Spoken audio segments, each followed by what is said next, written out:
Сәлем достар, бүгін біз шарлотка пирогын жасайтын боламыз. Бізге 5 жұмыртқа, оған қантты қосып, жақсылап, әппақ болып көпіргенге дейін миксерлейміз. Достар, менің каналыма тіркеліп, лайк басып, комментарий жазып кетіңіздер. Ол мен үшін өте маңызды. Әлде алда өте көп рецепттер шығатын болады. Жақсылап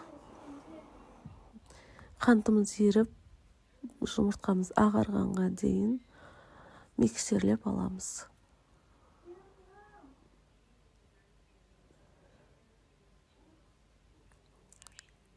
Бұл шарлотка пирогын жасамағаныма біраз болды. Негізі бұрын көп жасайтынмын.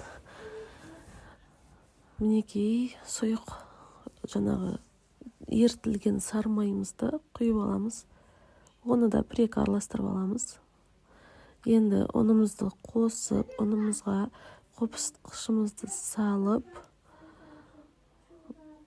жақсылап, оны да миксерлеп аламыз.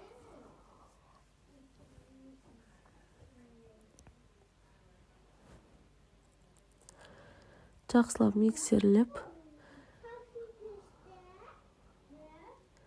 масса келтіріп аламыз. Миксерлеп алдық.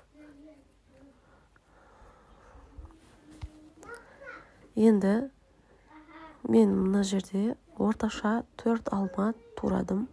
Алмамызды пирогымызға салып, жақсылап араластырамыз. Жақсылап бір-бірімен араласқанша, бір масса болғанға дейін әдемілеп араластырып аламыз.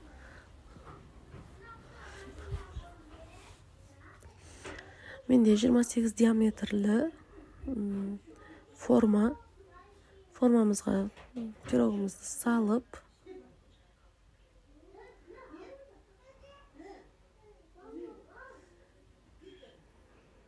әдемілеп бетін тегістеп аламыз. Енді 2 алманы ортасынан бөліп осылай турап алдым, және оны сән үшін пирогтың бетіне теріп шықтым. Бұл маңызды емес. Қалауыңыз бойынша қойсаңыз да, қоймасаңыз да болады.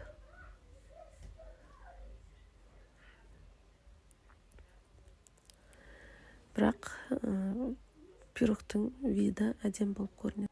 Дайын пирогымызды 180 градуста 45-50 минут пісіріп аламыз. Пирогымыз пісіп шықты, өте әдем болып пісті. Ыстықтай. Мен қазір жан-жағын босатып жатырмын. Тападан шешіп жатырмын.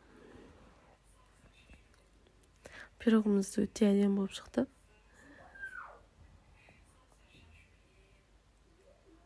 Жан-жағын босатып, табадан кесіп жатырмын.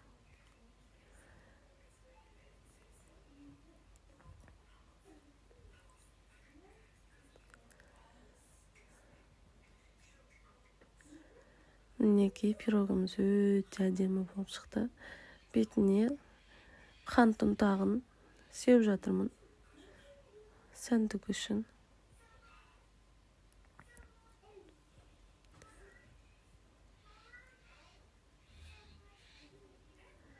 Әдем болып көріну үшін.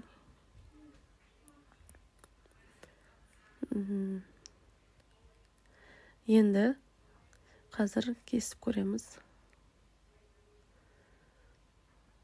Ыстық болғаннан кейін ба алмалары алынып кетіп жатыр бетіндегі.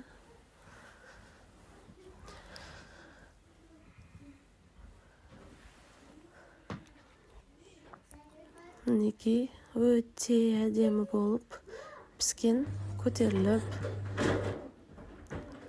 Мінекей достар, пирогымыз өте дәмді болып шыққан.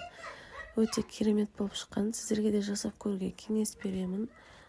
Видеомды соңына дейін қарағандарыңызға рахмет. Видео ұнаса лайк басып, коммент жазып, подписаться етіп қойыңыздар. Әлі алда өте көп видеолар шығатын болады.